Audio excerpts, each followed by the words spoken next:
خیبر پختونخوا کے تعلیمی ایمرجنسی دعوے کے درے رہ گئے۔ یہ ہے ضلع بانو میں 2 ماہ قبل آنے والی طوفانی بارشوں کی وجہ سے گورنمنٹ گرلز مڈل اسکول ہنجل نورباز کی گرنے والی 4 دیواری کی تعمیر جو ہے وہ تاحال نہ ہو سکی۔ یہ گورنمنٹ گرلز اسکول مڈل نورباز اس کی 4 دیواری ماہ جولائی میں آنے والی تیز طوفانی بارش کی وجہ سے جو ہے مہدوم ہو گئی تھی۔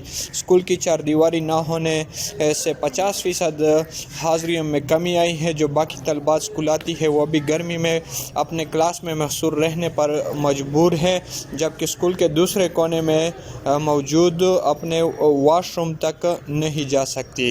ارباب اختیار سے ہم مطالبہ کرتے ہیں کہ وہ اسکول کو جلد از جلد تعمیر کر لے۔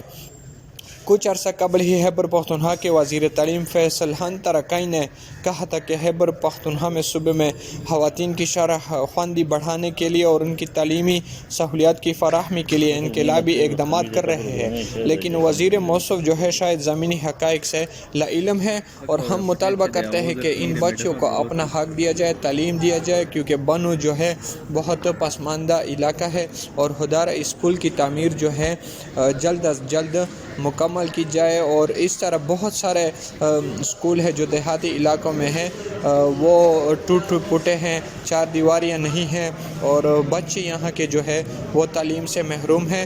حکومت وقت اور ارباب اختیار ان کا نوٹس لے اور بنو کے بچیوں اور بچوں کو تعلیم کی فراہمی یقینی بنائے۔